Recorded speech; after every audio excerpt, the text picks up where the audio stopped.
What if the man who started the deadliest war in human history was not in control of his own mind? What if the decisions that killed over 70 million people were being made from inside a drug-induced haze? He was feared by entire nations. He commanded armies that stretched across continents. World leaders trembled at the sound of his name. But behind closed doors, away from the rallies, away from the cameras, away from the world, there was a man who could not function without a needle in his arm. A man who had a personal doctor injecting him with cocaine, opioids, and methamphetamine, sometimes up to 20 times a day. A man whose grip on reality was slipping, injection by injection, decision by decision. His name was Adolf Hitler. And this is the story of the needle that controlled the most dangerous man who ever lived. But to understand how a needle took control, we first have to understand the lie that made it possible. Hitler, the clean image that was a lie. In the 1930s, Adolf Hitler was being sold to the world as the perfect leader. No alcohol, no meat, no cigarettes. A man of discipline, willpower, and purity. Nazi propaganda painted him as almost superhuman, a figure so in control of himself that he needed nothing. No vices, no weaknesses. The image was deliberate, calculated, and distributed across every newspaper, every poster, every radio broadcast in Germany. The German people believed it. Much of the world believed it. But it was one of the most carefully constructed lies in political history. Behind that image was a man consumed by fear, specifically fear of his own body. Hitler was a severe hypochondriac. He kept detailed notes about his digestion, his sleep, his heartbeat. He consulted doctors constantly. He was terrified of illness, terrified of weakness, terrified of dying before he could complete his so-called mission. He also suffered from very real physical conditions: chronic stomach cramps, eczema, insomnia, and severe headaches that left him bedridden for days.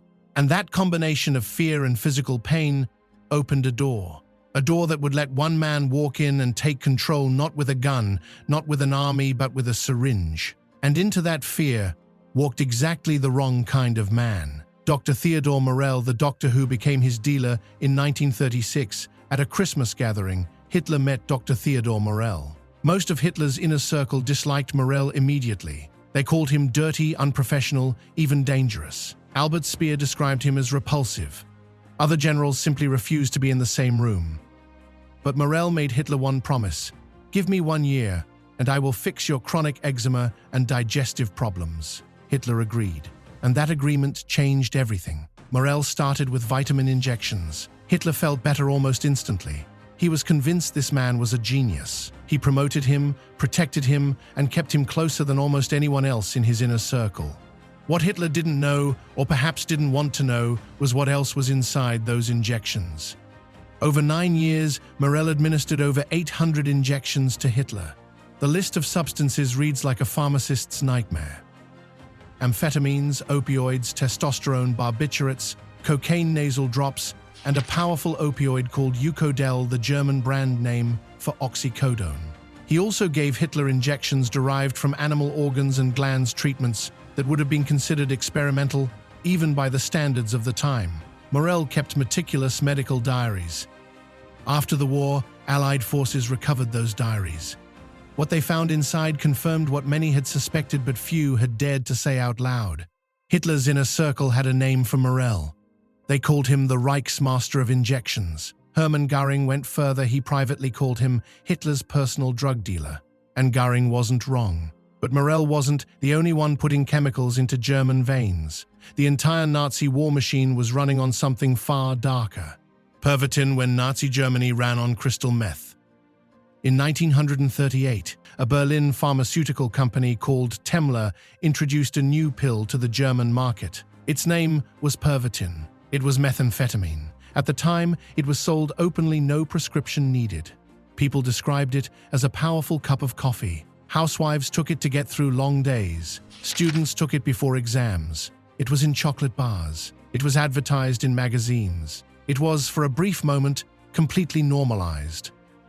But its most significant use and its most dangerous was military. Before the invasion of France in 1940, the Nazi High Command issued what historians call a stimulant decree.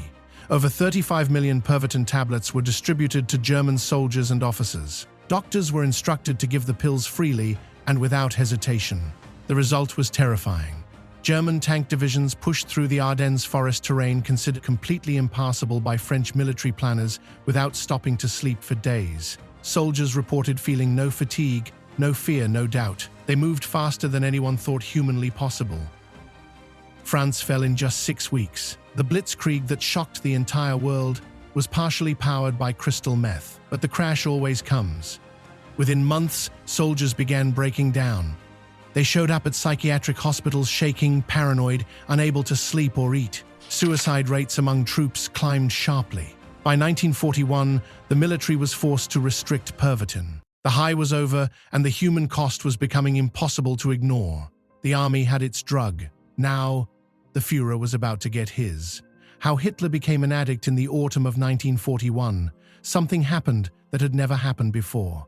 Hitler fell ill, genuinely, seriously ill, and could not attend military briefings. For a man who considered himself invincible, this was deeply unsettling. Morell stepped in with a new injection. Within an hour, Hitler was back on his feet, walking into the briefing room, issuing commands as if nothing had happened. That moment was the turning point. From that day forward, the dependency deepened in clear, documented stages. In the early years, it was hormones and high-dose vitamins, aggressive but deniable. Then came steroids, animal organ extracts, and testosterone injections. Then, from 1943 onward, the heaviest substances entered the picture. Eukodal, opioids, cocaine. A daily cocktail that would have destroyed most people within months. In July 1943, before a critical meeting with Mussolini, whose government was on the verge of collapse, Morell injected Hitler with Eukodal just hours before the meeting began. Hitler walked in and talked for hours without pause. He lectured, he commanded, he dominated every moment of the conversation. He barely let Mussolini speak. He felt completely invincible, because the drug told him he was. By the later years, Morell was sometimes injecting Hitler more than 20 times in a single day. Hitler's veins had deteriorated so badly from constant puncturing that Morell had to constantly search for new injection sites. His arms, his legs, the damage was extensive and visible to anyone who looked closely. The man who had been sold to the world as the image of absolute self-control could not get through a single morning without chemical assistance. Because when the most powerful man in the world loses his grip on reality, the entire world pays the price. How drugs changed his decisions and sealed his fate. This is where history gets deeply uncomfortable. Historians debate exactly how much Hitler's drug use influenced his military decisions. But what they broadly agree on is this: opioids and stimulants fundamentally distort judgment. They create an overwhelming feeling of certainty, of superiority, of being beyond consequence.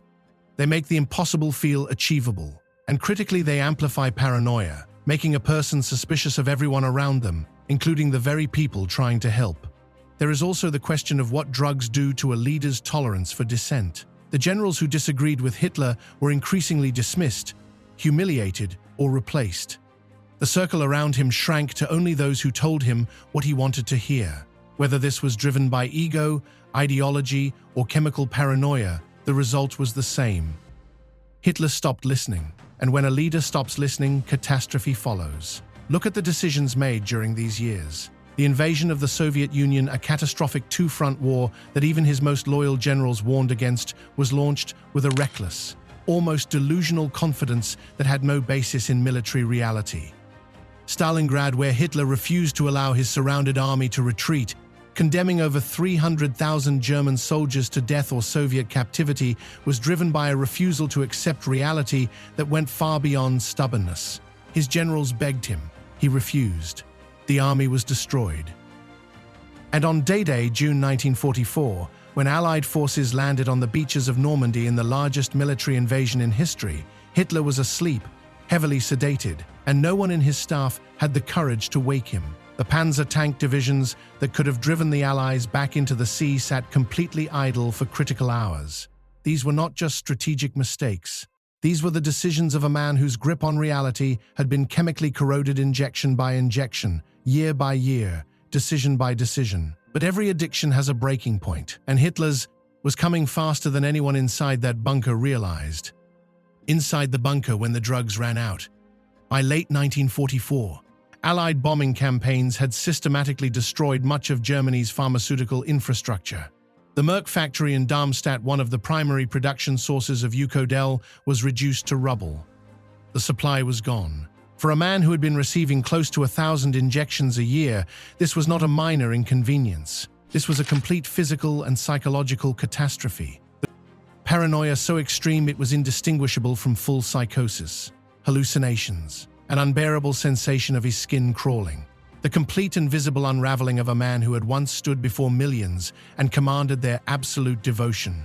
The footage from 1945 shows it with brutal clarity. Hitler's hands shake so badly he can barely hold a map. His posture is completely collapsed. His eyes are sunken and hollow. For decades, many historians attributed this physical deterioration to Parkinson's disease. Others now believe it was severe opioid withdrawal or a devastating combination of both. In the final days inside the Fuho bunker, as Soviet shells shook the walls above him, Hitler turned on Morell. He dismissed him. Witnesses in the bunker reported that he screamed at Morell, accusing him of deliberately poisoning him with opiates for years. It was the first time he had ever said it out loud.